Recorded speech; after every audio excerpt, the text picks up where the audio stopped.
Olá, esse é mais um Bem-Estar ao vivo pelo Facebook do Diário da Região. Eu sou Juliana Ribeiro, repórter da revista Bem-Estar, e aqui comigo está Jéssica Reis, editora assistente da revista Vida e Arte.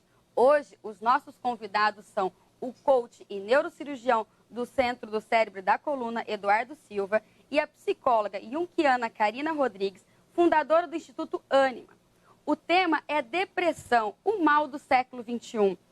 Vamos combinar, né, gente? Acredito que todos nós, em algum momento da vida, já nos sentimos triste, deprimido, para baixo. Já usamos esse termo, estou deprimido.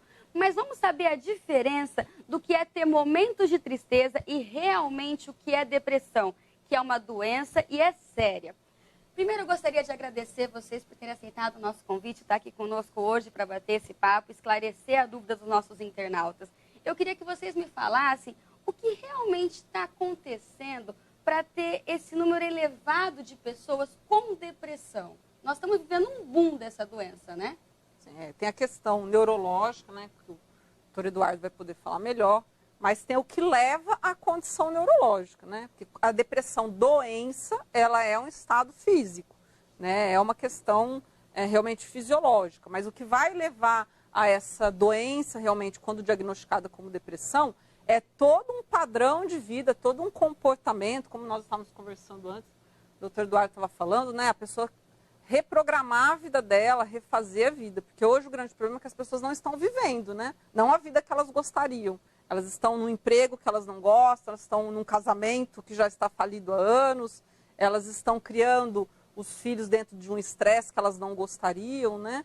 Então, eu acho que a grande questão é olhar o que está levando à depressão. Eu acho que essa é a maior problemática do que ficar passando o medicamento e correndo atrás da doença fisiológica em si, né? Realmente, no meu ponto de vista, a depressão é um sintoma que as pessoas elas chegam numa situação que elas se sentem desamparadas, se sentem incapazes de reagir às demandas do dia a dia. Nós sabemos, todos os seres humanos hoje, as demandas de estresse são muito grandes. As pessoas já acordam estressadas durante o dia, estressadas e vão trabalhar estressadas.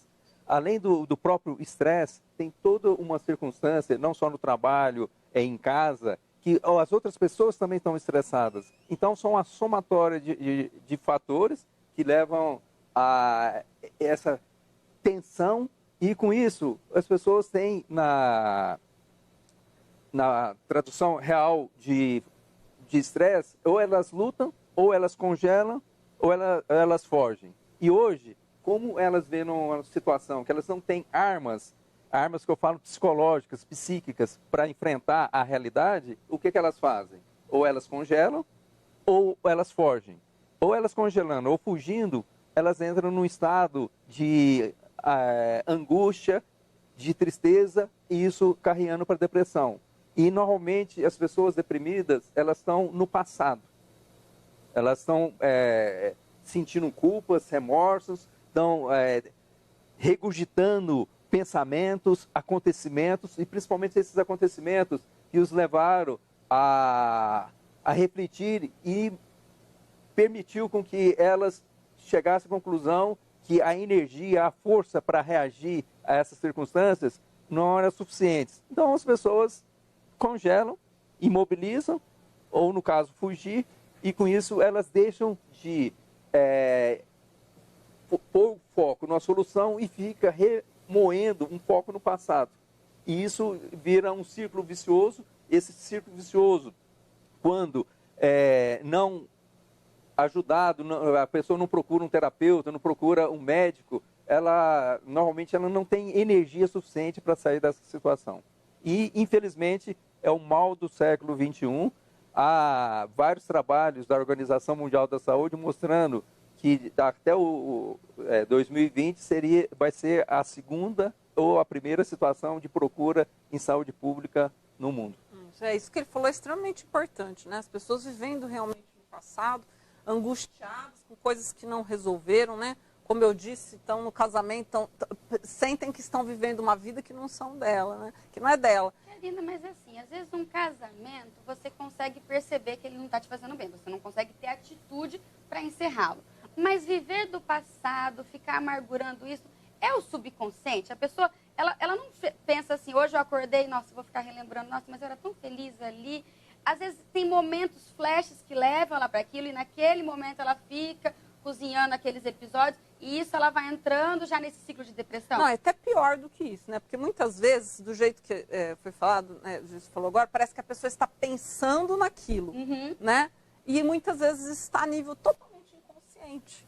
Ela acorda, ela está mal-humorada, ela não está bem, ela está estressada, ela sente que tem algo errado, sinto que está vazia a minha vida, só que ela não consegue identificar o que é, né? Porque, como ele disse, culpa do passado, raiva do passado, porque muitas vezes a mamãe não foi a um julgamento, né? A minha infância não foi como eu queria, tive determinados abusos ou tive determinadas situações. Então, tudo que não é resolvido nesse passado fica para nós a nível inconsciente, né? Tá lá, hipocampo, memória, amígdala, emoção e memória o tempo todo. E tudo que gera para nós uma lembrança daquilo, traz, né, para nós qualquer situação com o marido, por exemplo, pode ativar isso a nível cerebral, o doutor Eduardo depois pode explicar isso até melhor que eu, mas traz para nós uma memória, às vezes, com o papai, né?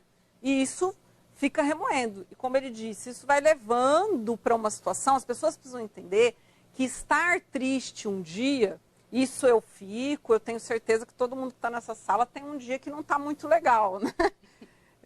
Agora, depressão, eu acho que isso é importante passar a nível informativo aqui, na entrevista, a depressão ela é uma patologia. Dizer que a pessoa está deprimida é uma coisa, estar deprimida, agora que ela está com depressão já é um estado de sintomas, né, que demanda tempo para ser diagnosticado e que só pode ser diagnosticado realmente por um médico ou por um terapeuta, por um psicólogo, né, para ver realmente qual tratamento deve ser feito. O senhor quer acrescentar alguma coisa, doutor? Não, normalmente, no nível consciente, essa é uma pergunta assim, pertinaz, porque no nível consciente nós atuamos praticamente com 5% da nossa capacidade mental. E o inconsciente é responsável por 95%. Então, a partir do momento que as pessoas só conseguem ativar os neurônios 5%, racionalmente, elas têm pouca capacidade de entrar na sombra, na profundidade das causas possíveis da depressão. Isso pode ser até um trauma de parto durante a gravidez, quando ou a mãe não quis, ou alguém da família não foi uma gravidez indesejada, não programada, a mãe, o familiar já carrega aquela tensão, aquela preocupação, aquela ansiedade. Isso passa para o bebê, para o feto. Durante o nascimento já é uma situação estressante e durante toda a vida da pessoa tem situações de estresse. E com isso, as pessoas, elas inconscientemente, está impregnado na mente delas, no inconsciente, mas elas não sabem o porquê em muitas situações.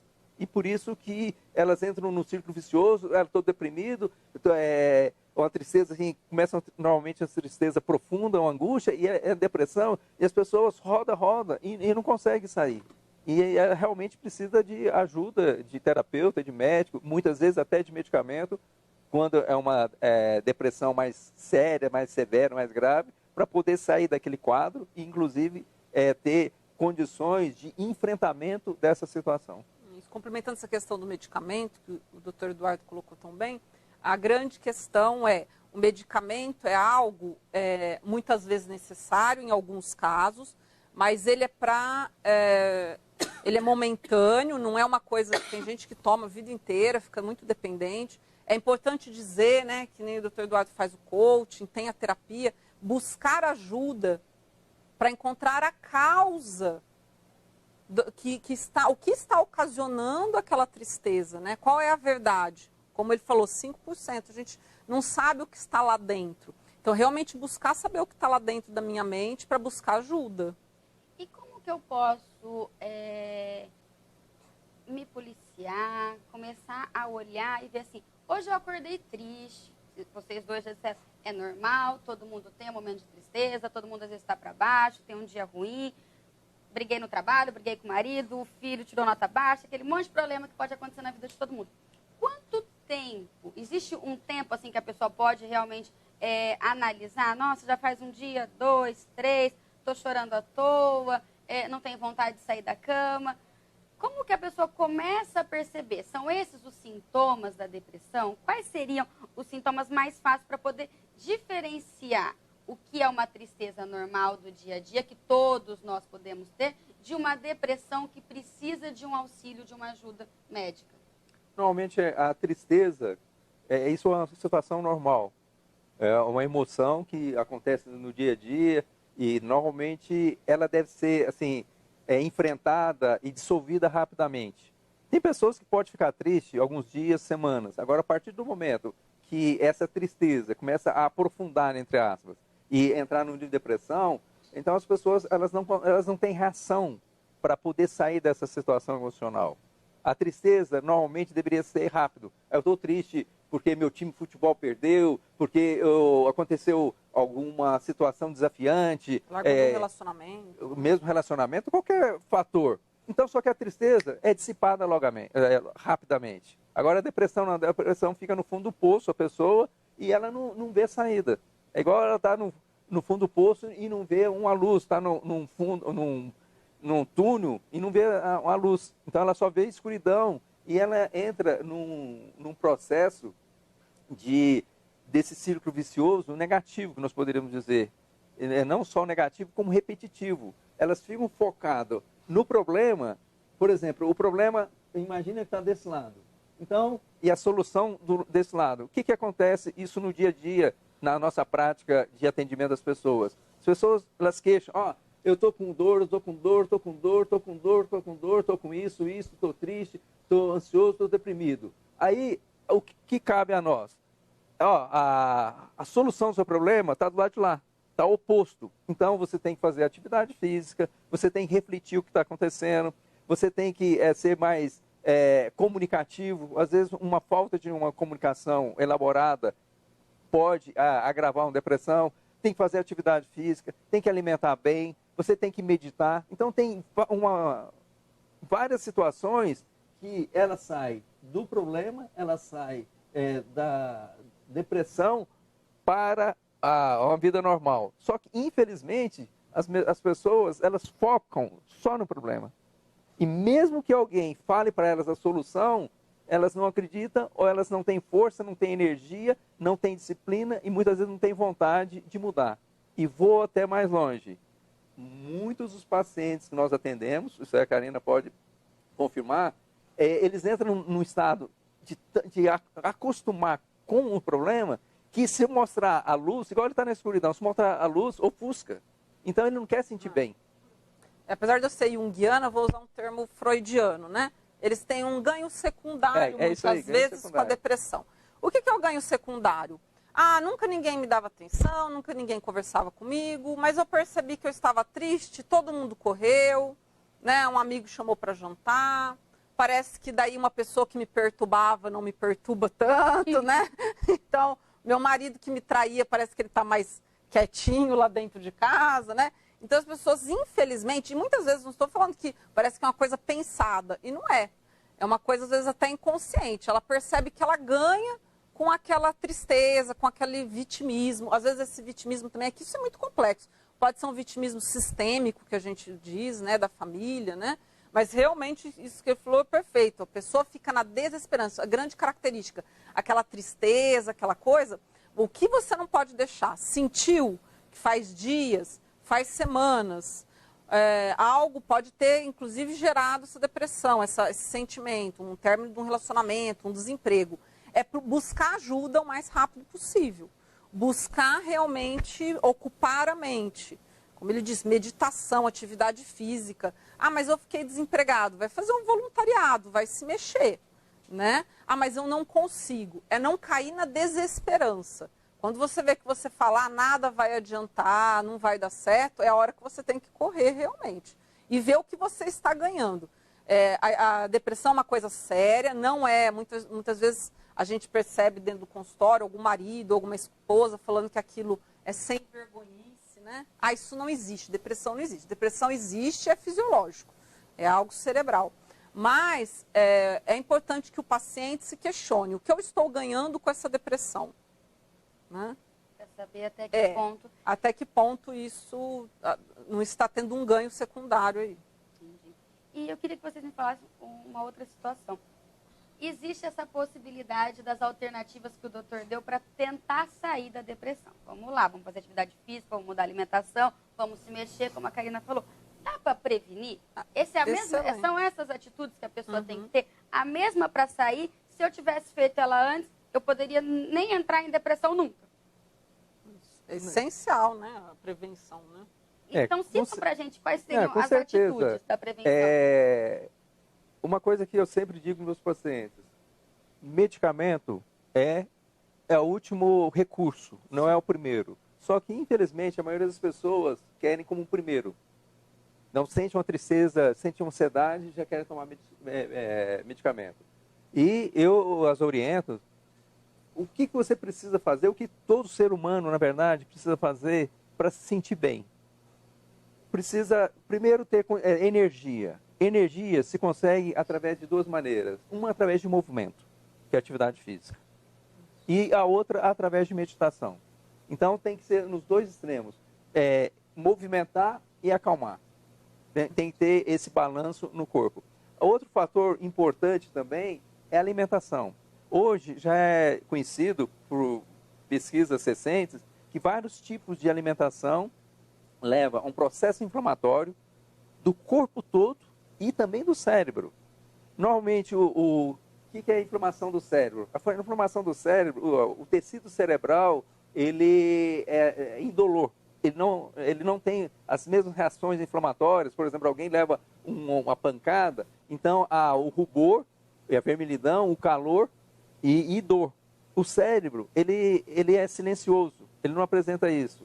E vários tipos de alimentos, como a farinha branca, o açúcar, o glúten, eles provocam processos inflamatórios dentro do cérebro. Esse processo inflamatório tem várias linhas de pesquisa atualmente, principalmente na Universidade de Londres, que eles estão fazendo uma correlação.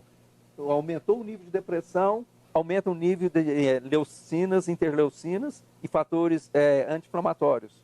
Então, há hoje, cientificamente conhecido, que a inflamação leva à depressão. Apesar que ainda muitos médicos, pessoal da saúde não acredita nisso, mas isso está muito bem comprovado.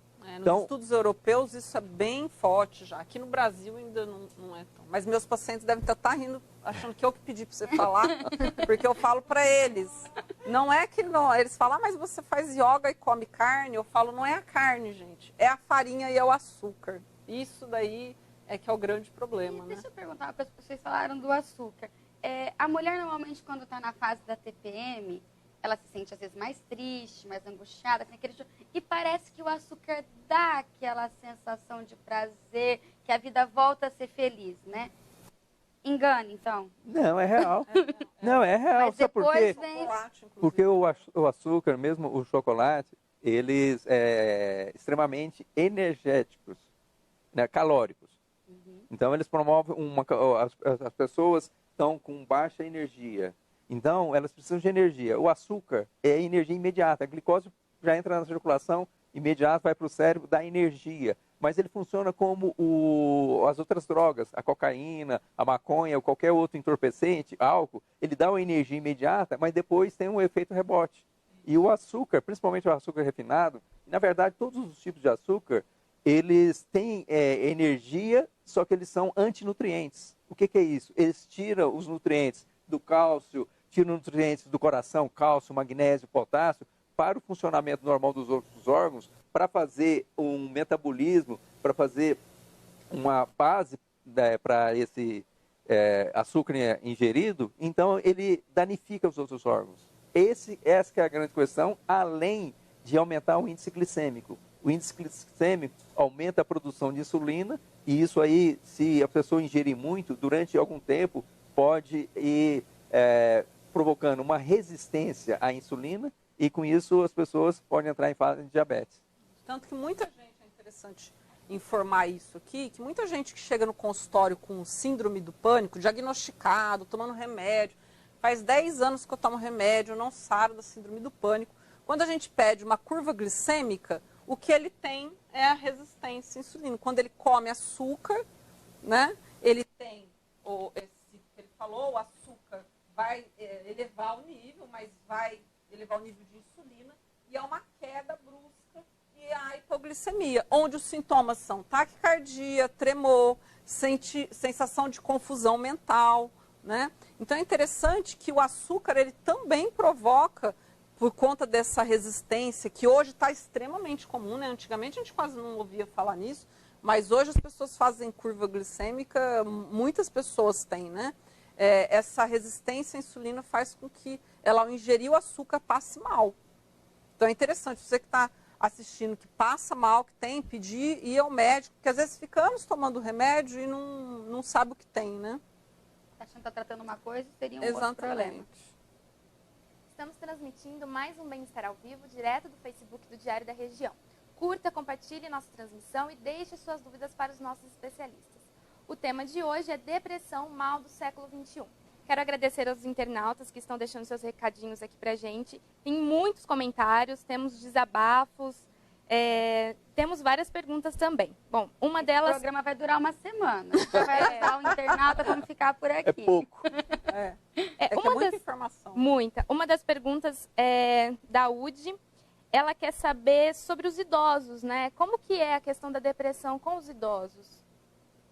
Normalmente o idoso, ele chega numa fase da vida, na maioria das vezes, realmente, o idoso está aposentado, ele já fez teoricamente tudo que imaginava que fosse possível fazer, e isso é muito cultural. Nos países orientais, mesmo na Europa, idosos de 90 anos, 95, sadios, eles são ativos. Uhum. Eles muitas vezes vivem sozinhos, eles andam de bicicleta, eles fazem atividade física, eles viajam bastante, eles têm um círculo de amizade, um relacionamento social muito grande. Isso é um apoio para as pessoas que estão tristes, estão deprimidas também, as amizades.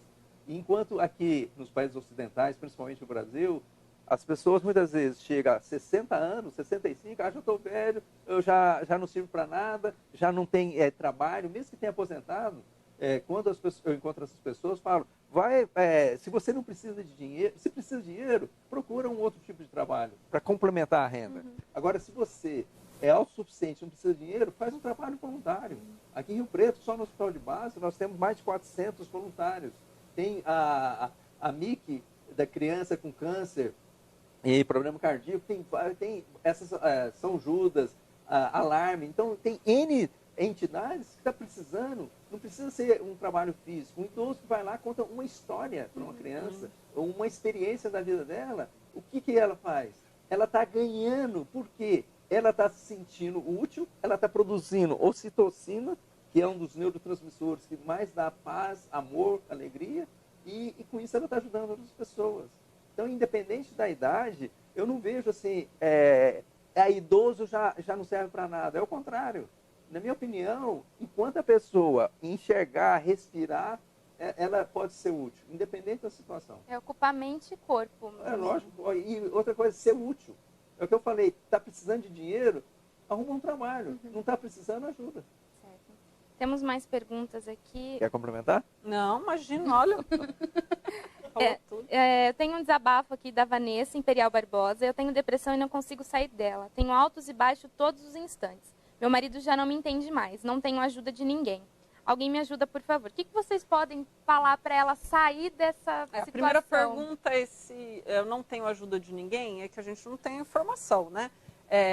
Essa ajuda de ninguém, ela está dentro de um processo terapêutico, né? Ela buscou ajuda nesse sentido, ela buscou as coisas que são óbvias, que são passadas por todos nós, a nível informativo, a nível de mídia, que por mais que seja algo de início forçado.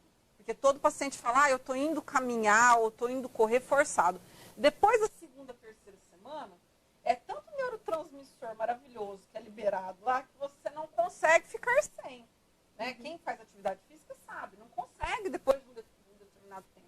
Então, será que está tendo essa busca? A gente não pode falar o que a gente não sabe o que está acontecendo com ela, né? Mas o certo que a gente tem para falar para você é buscar uma ajuda especializada, então, já que não tem, a família não está próxima. Até para que esse profissional faça exames, chame a família, converse, oriente, né? Procurar ajuda de fato. Procurar ajuda de fato. Porque muitas vezes, né? Não é falar assim, mas ela está falando que eu não estou procurando ajuda. É que muitas vezes a gente está dentro de uma situação, no olho do furacão, que a gente não consegue ver. Como o doutor Eduardo também falou, a gente fica olhando para o problema e não para a solução. Muitas vezes a gente gasta muito tempo reclamando com o marido, falando que meu marido não aguenta mais. Muito tempo demandando, falando do problema, mas não indo fazer atividade física. A meditação, que é algo extremamente válido. Temos pessoas maravilhosas aqui em São José do Rio Preto que ensinam meditação, né? Busque informações, vai fazer uma boa leitura. E eu sempre digo, para complementar um pouco o que o doutor Eduardo falou, busque coisas positivas. Dependente da sua religião, vai então, se você é espírita, vai assistir uma palestra boa, de motivação, né? Tem vários institutos e vários locais aqui em Rio Preto que também tem palestras gratuitas lá no Rio Preto Shopping. Sempre o doutor Eduardo está lá, eu estou, o Alexandre. É gratuito, é só chegar lá, assistir. E são palavras de motivação, que vai contra tudo aquilo que a mente está. Ai, não vou sair disso. Ai, negativo, minha vida acabou, minha vida não presta, eu não sou útil, né? Então, busque ajuda nesse sentido. Certo. O Bruno Vinícius perguntou sobre um medicamento que ele disse que ajudou alguns familiares dele, chama Valdoxan. Ele está perguntando por que essa droga ainda vem sendo pouco prescrita. A questão não é de pouco prescrita. Tem dados recentes nos Estados Unidos. O primeiro gasto em termos de bilhões de dólares, parece 12 bilhões de dólares, é gasto atualmente em medicamentos antidepressivos. Então é segundo lugar. Só perde para estatinas, para quem é gordinho, que também é muito associado com depressão. O gordo entra em depressão fica gordo. Então tem uma associação muito grande. Agora, não é questão de medicamento A, B ou C. Medicamentos, nós temos demais. O que eu oriento nos pacientes, até alguns eu dou medicamento. O que eu oriento, eu vou te dar o medicamento, só que o medicamento, eu quero que você relacione com uma bengala. Imagina que você teve uma fratura numa perna e não está conseguindo andar. Então, o medicamento vai ser a bengala para você conseguir andar, até você ter recurso intelectual, mental, emocional, para poder dar a volta por cima, para poder reverter essa situação. Se fosse questão de medicamento, é fácil. Sim. Só vai no médico, eu quero um medicamento para comer. Aí o médico dá medicamento para comer. Eu quero um para dormir, medicamento para dormir. Então não é questão de um medicamento A, B ou C. Na minha opinião, um medicamento, como eu disse, ele funciona como uma bengala, um amuleto. Mas é para usar por pouco tempo. Não é para a pessoa ficar dependente de medicamento. Porque teoricamente, ficaria muito fácil. Eu tomo um medicamento e resolver o problema, né? E não assume e nem resolve os desafios da vida. Entendi. Como eu disse, a causa, né?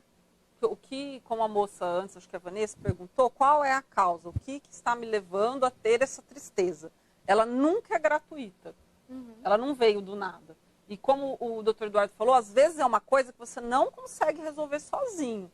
Se você tiver um problema de parto, como é que você não vai sentar e falar assim, eu acho que foi meu parto, né? Está no subconsciente. Está no subconsciente. E isso só Já que eu não encontrei o problema até agora, eu vou no parto.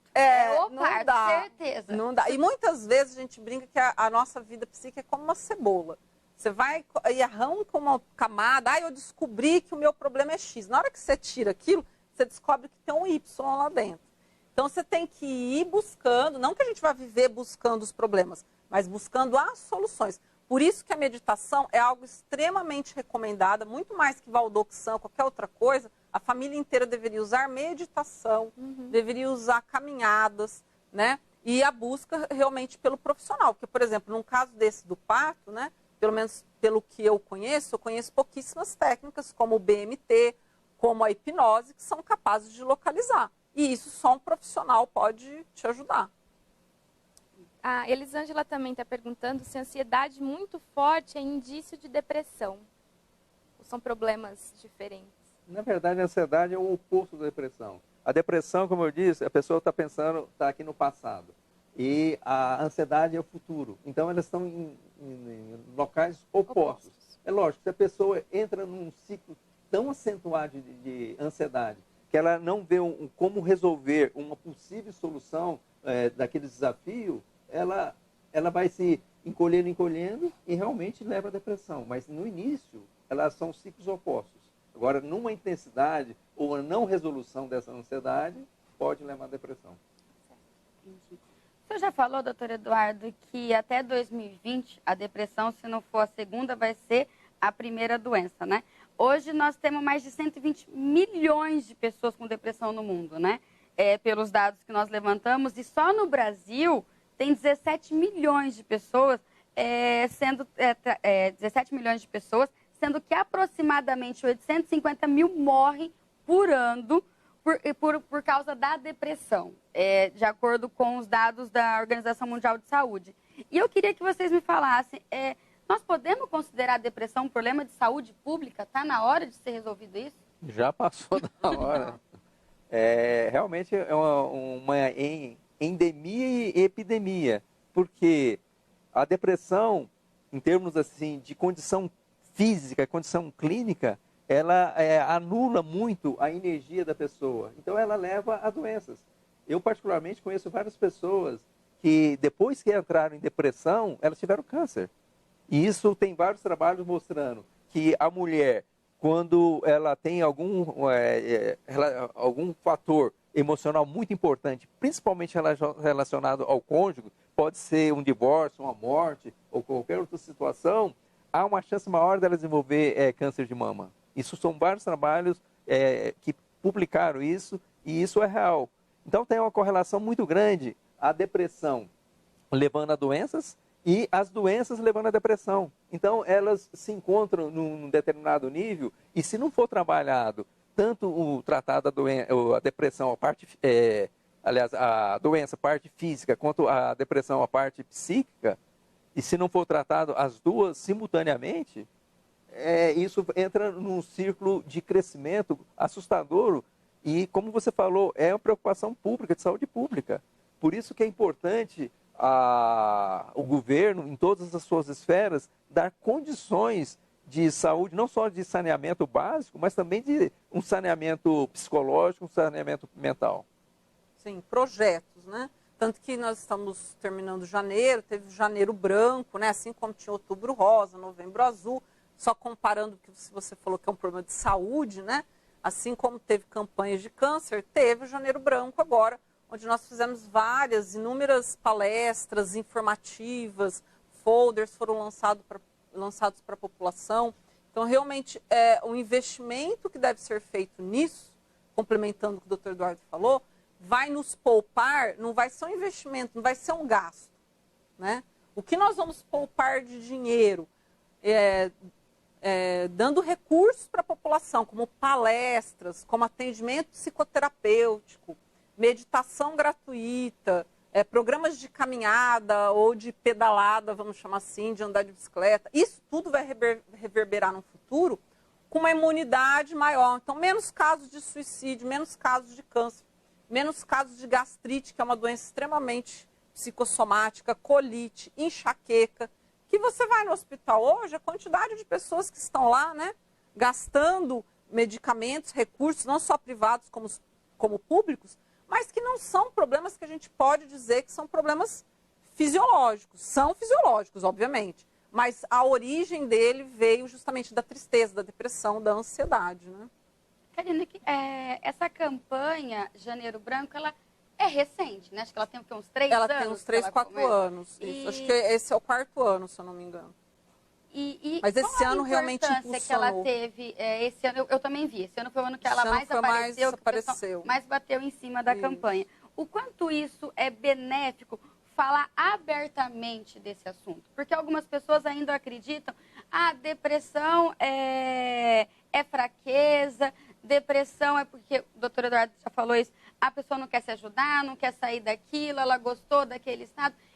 Colocar isso ao público, vamos falar do Janeiro Branco, sim, o quanto isso realmente ajuda essas pessoas a encontrar a luz delas. Olha, tem alguém olhando por mim, alguém está falando nisso, não é frescura. Posso dizer lá em casa que não é frescura, tem mais gente. Gente, conhecimento é a melhor coisa do mundo, informação, né? Eu percebo ontem, nós fizemos a última palestra gratuita lá no Instituto Ânima do Janeiro Branco. Foi uma palestra só para mulheres, né? Tinha gente, não sei quem viu a foto, tinha gente sentada até no meu pé, de tanto que lotaram as cadeiras, não tinha mais onde sentar. E você percebia que as pessoas, a palestra estava prevista para terminar às 9h, terminamos 10h30, por quê? Informação. As pessoas tinham muitos questionamentos, muitas perguntas. E o Janeiro Branco veio, dei várias palestras. Eu tive semana passada, que eu cheguei a dar 8 palestras aqui em São José do Rio Preto, informativas. As pessoas não têm para quem perguntar, muitas vezes. Como essa moça que escreveu, me ajudem, né? Quer dizer, às vezes falta para quem pedir uma luz, né? Agora, a luz é quando eu falo algo que bate lá dentro, né? E a pessoa, por exemplo, pode ser que alguém aqui estava escutando, esperando uma luz. O doutor Eduardo falou meditação, exercício físico, precisamos nos mexer. Às vezes a pessoa vai acabar aqui e vai falar, não, então eu vou pôr meu tênis, eu vou me mexer. E quantas vidas, serão modificadas através da informação? Muitas vezes o problema é a falta realmente de conhecimento. E o Janeiro Branco veio para trazer essa luz. E muitas pessoas perderam, eu percebi isso, foi maravilhoso esse ano, as pessoas perderam o preconceito com os psicólogos. Eu acho que esse foi um ganho muito grande, né? As pessoas pararam, elas enxergam o coaching de uma outra maneira, elas estão enxergando a psicoterapia como uma outra maneira, como um investimento. Então eu tenho um problema e realmente não vai ter jeito. Eu tenho que ir lá e eu tenho que investir em mim. O que já é o primeiro passo para a sua cura. Quando você se ama, você gasta com tantas coisas, com tantas pessoas, né? Às vezes olhar para si já é o primeiro passo para a cura. Agora, eu posso... Claro, claro.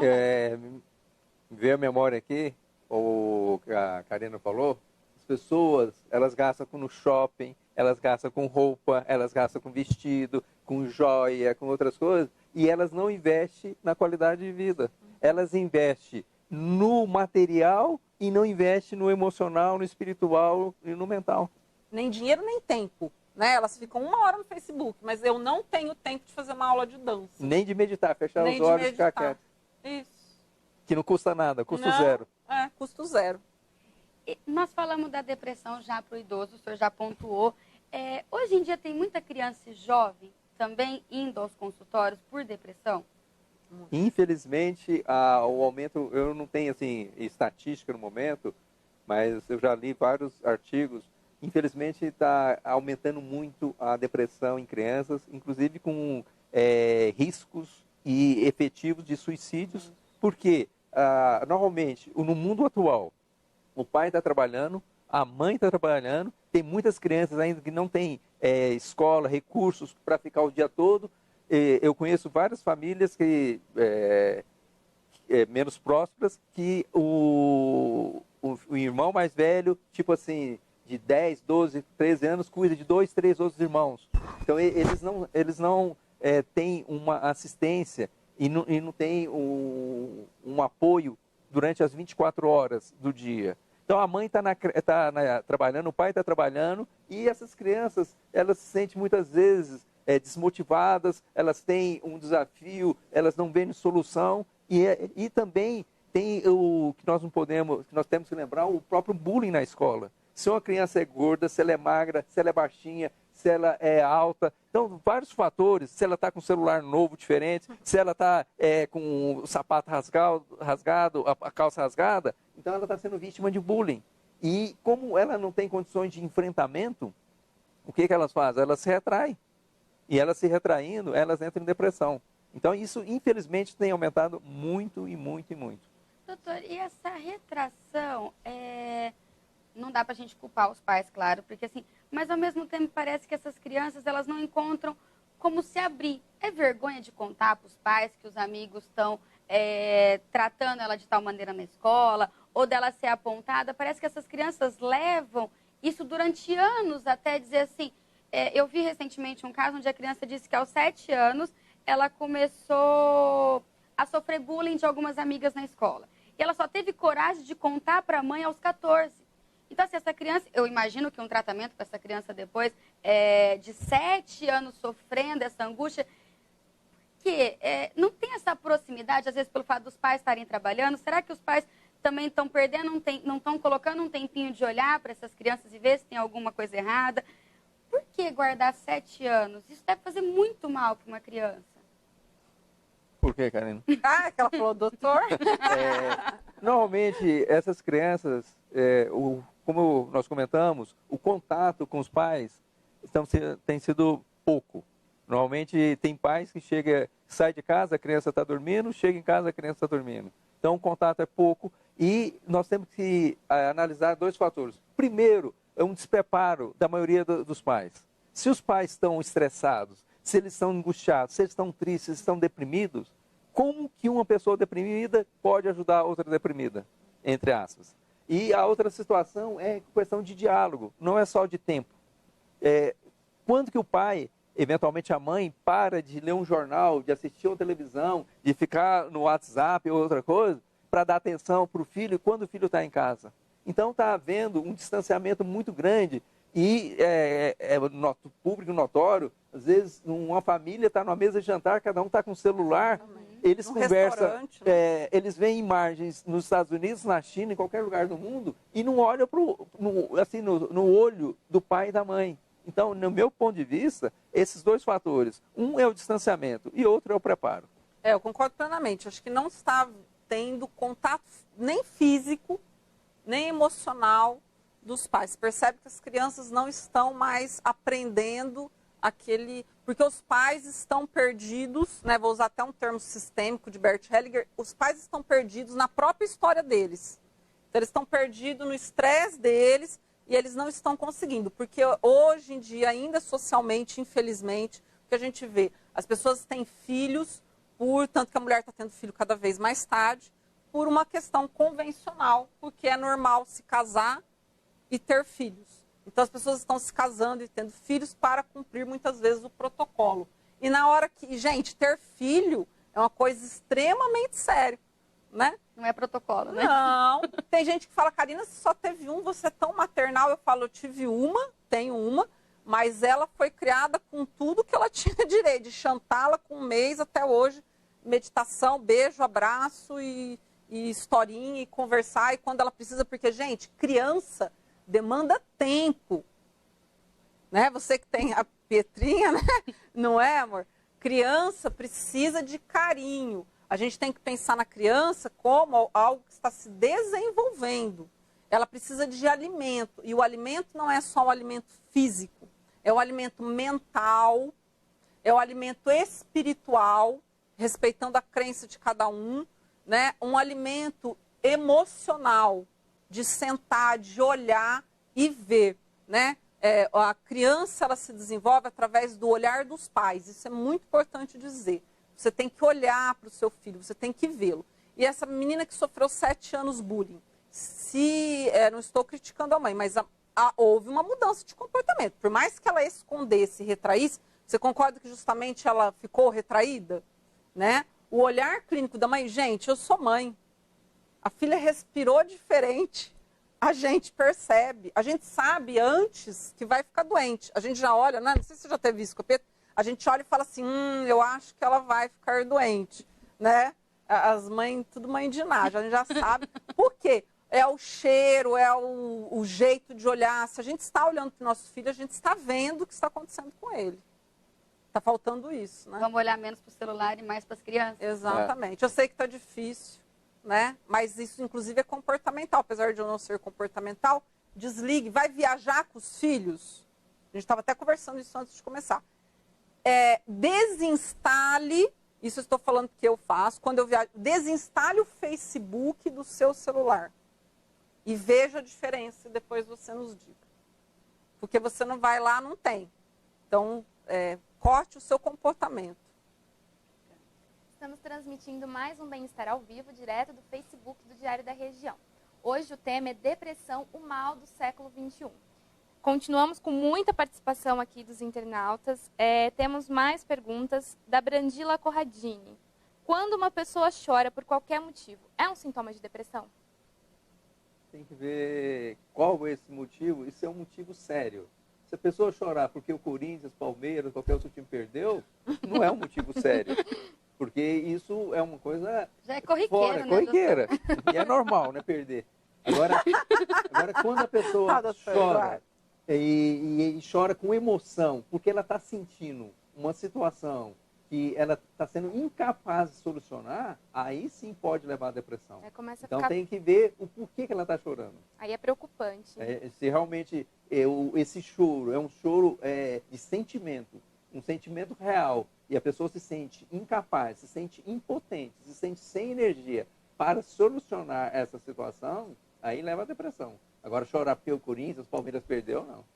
Uma coisa interessante de falar procure também outras causas, por exemplo, ela é uma mulher, né? Isso. Nós mulheres somos hormônio puro, então busque outras causas, como uma causa hormonal, né? Isso pode realmente acontecer, ter algo. E nós reagimos, como nós falamos lá no comecinho do programa, muitas vezes nós estamos agora reagindo ao passado. Nosso cérebro é muito safadinho, então muitas vezes a gente está chorando agora, a gente acha que não tem um motivo, mas a gente está chorando por algo que aconteceu há 20, 30 anos atrás, sem se lembrar, sem entender o que é. Então, buscar uma ajuda também corporal, né, ver se está tudo certo com os hormônios, mas buscar também a causa desse choro, porque não é sem motivo, há um motivo. Certo. E o Matheus Jesus, ele está perguntando como entender a diferença entre a depressão e o transtorno de borderline. Nossa, bem diferente, né? Bem diferente. Ele perguntou falar? a diferença. Depois...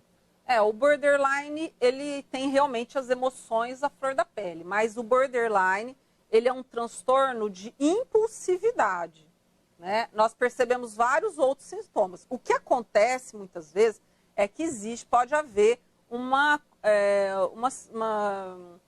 concomitância entre as duas. A pessoa pode estar com borderline, que é uma coisa, vamos pôr assim, a depressão, ela é um transtorno de humor, certo?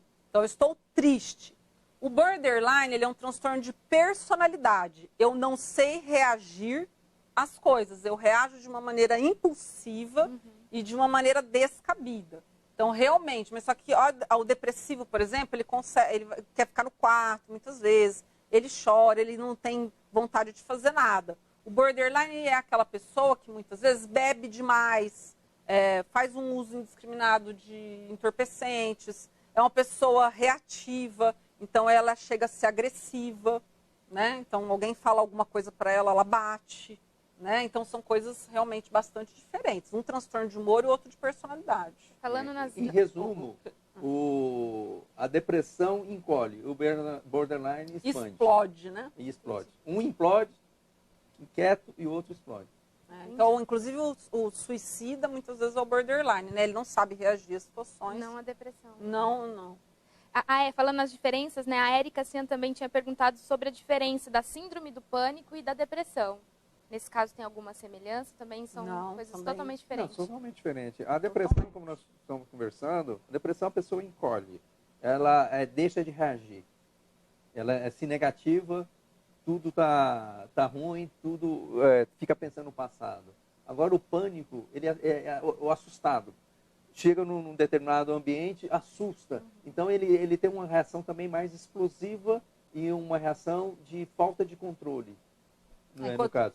Quando o depressivo chora do nada, vamos pôr, o ansioso, que é a síndrome do pânico, nada que é, mas é que um transtorno de ansiedade que está muito exacerbado, e que ele chega no pânico, que geralmente tem ligação com desamparo na infância, dando uma dica, né?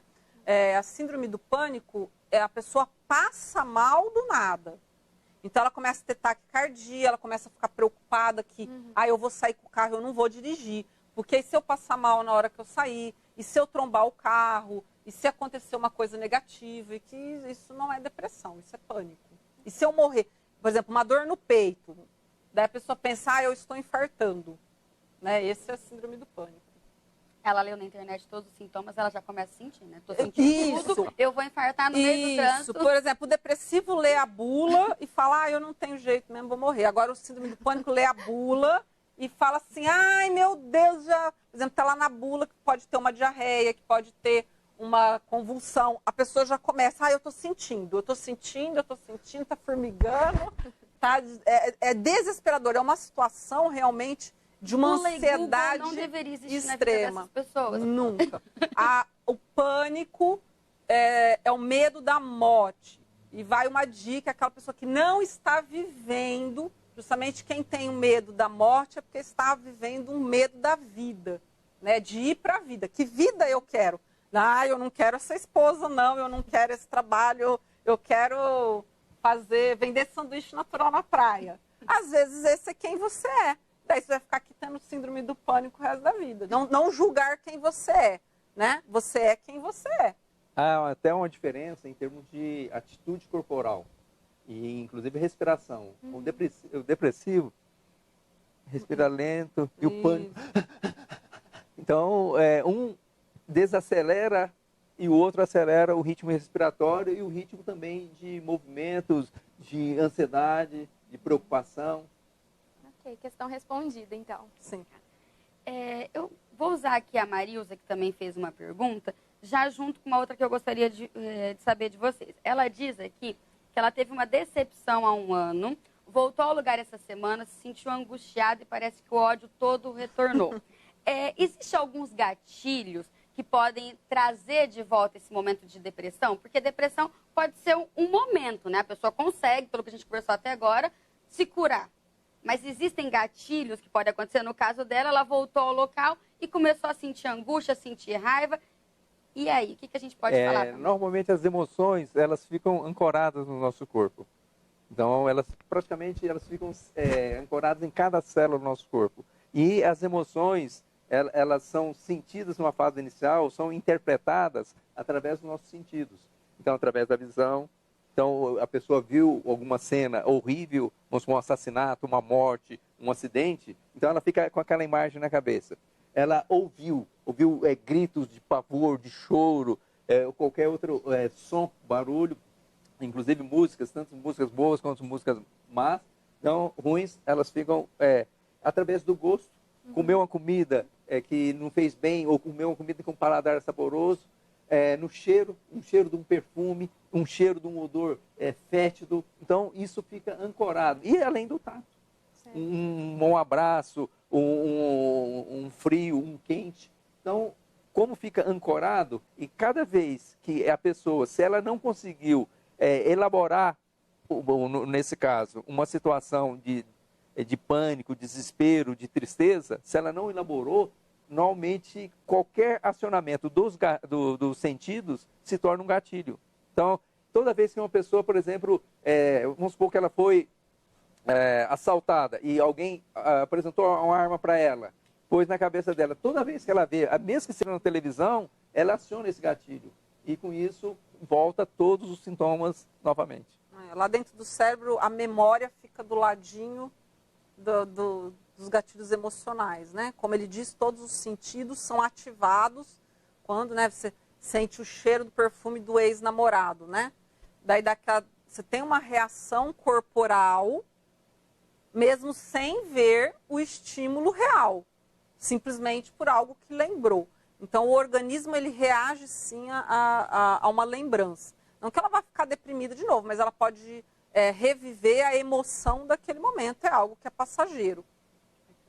Pessoal, era brincadeira que o programa ia durar uma semana, porque a gente tem tanta pergunta, mas tanta pergunta, que nós vamos nos comprometer com os profissionais de estar encaminhando para vocês. Se vocês tiverem um tempinho, porque os internautas estão com muitas dúvidas, ou vamos marcar um segundo programa, vamos juntar todo mundo de novo, porque daria realmente para a gente ficar uma semana por aqui. Eu gostaria de mais uma vez agradecer vocês por terem vindo, por ter esclarecido tanta coisa, ainda falta muita questão para ser resolvida. A Karina tinha razão, as dúvidas estão aí, as pessoas estão com dificuldade de saber quem procurar, como buscar essa ajuda. Karina deu algumas dicas, o doutor Eduardo deu também as dicas dele, e eu queria que vocês finalizassem o programa enfatizando para essas pessoas o que pode ser feito em relação à depressão, o que vocês poderiam finalizar com um recado para eles. A primeira coisa, não se entregue. Parece falar, é fácil para ela falar, mas é difícil fazer.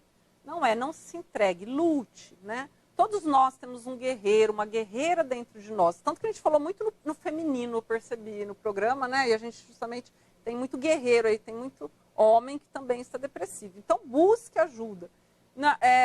Faça acontecer a sua melhora. Não estou conseguindo sozinho? Busque a ajuda de um profissional. Há muita coisa boa disponível. Né? Eu vou deixar para o doutor Eduardo falar as meditações, as caminhadas, as coisas, mas o que eu vou falar é do disponível do psicólogo, então, tá? Ele vai falar do físico. O psicólogo, tem muito psicólogo bom em São José do Rio Preto, tem muita pessoa que pode ajudar você a ter uma cura, a sair de onde você está. Esse estado que você está é transitório, esse não é quem você é. E justamente esse profissional vai te ajudar a saber quem você é e sanar todas essas coisas, essas minhocas do passado, para que você viva com plenitude a pessoa maravilhosa que você nasceu realmente para ser. Use e abuse, muitas pessoas, como eu também tenho o Instituto Ânima, tenho um blog na internet, onde tem acesso a essas dúvidas, essas coisas gratuitamente. Então, se utilize disso. Há muitas instituições em Rio Preto que atuam também gratuitamente. Busquem palestras, como eu disse, leia bons livros, busque coisas que alimentam. Assim como você alimenta o corpo de coisas boas, o cérebro é igual. Alimente de coisas boas. Gratidão, muito obrigada. O que eu posso complementar, que a Karina falou, ela falou mais no aspecto psicológico, é que os nossos recursos dentro do nosso cérebro é muito grande. Praticamente, nós temos a capacidade, com os recursos que o Criador nos deu, de nos curarmos de qualquer situação adversa que nós possamos ter. Desde física, inclusive câncer, doenças degenerativas, neurodegenerativas, até emocionais, psicológicas e até de fundo espiritual. Eu vou até mais longe nesse aspecto. Então, nós temos todos os recursos. O que eu posso dizer para vocês? Tristeza, angústia, depressão, raiva, ódio, medo, isso são reações naturais. Todos os seres humanos têm. Agora, a partir do momento que se está com um processo de depressão, que isso pode ser, antes de até procurar um terapeuta, um psicólogo, um médico, você sentiu que já está caindo o astral, está com pouca energia, primeiro, aconteceu. Então, está numa situação, numa condição que você está, eu estou, mas eu não sou e você não é. Então você não é a pessoa, você não é depressiva, você não é alegre o tempo todo, você não é feliz o tempo todo. Você está naquele momento. E tanto aquele momento é igual pensar numa nuvem. Tanto a nuvem, o vento traz uma nuvem, você está naquela nuvem de depressão. Mas com os recursos que nós temos, a nossa capacidade, do nosso cérebro, das nossas reações químicas, dos nossos neurotransmissores, se nós dermos condições para isso, é só soprar, aquela nuvem vai embora. E o que é soprar? É dar-se conta, procurar ajuda, natureza, o verde, olhar para o céu, o próprio prana que tem ao nível das árvores, isso nos dá muita energia. Contato com um animal de estimação, contato com uma criança, um bom nível de amigos, um ombro amigo, muitas vezes até melhor que um terapeuta, um médico, exatamente, e muitos medicamentos. E, além disso, a atividade física. A pessoa fazendo atividade física, ela produz endorfina.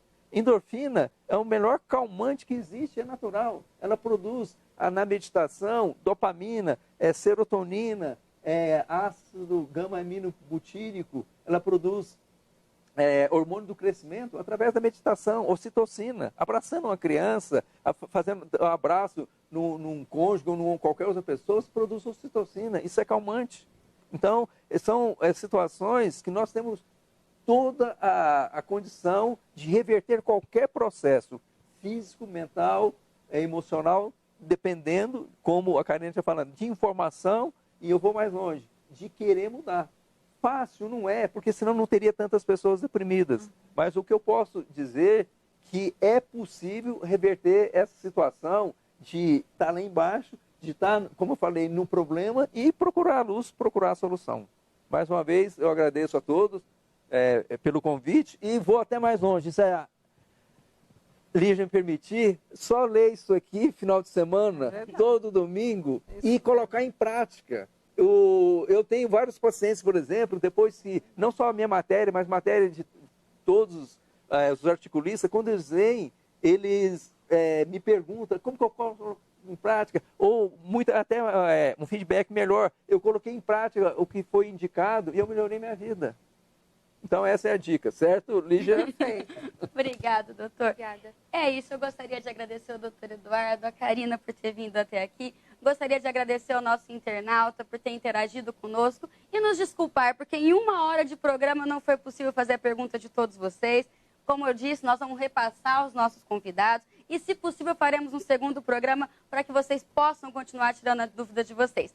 É isso, pessoal. Semana que vem estaremos de volta. Até lá!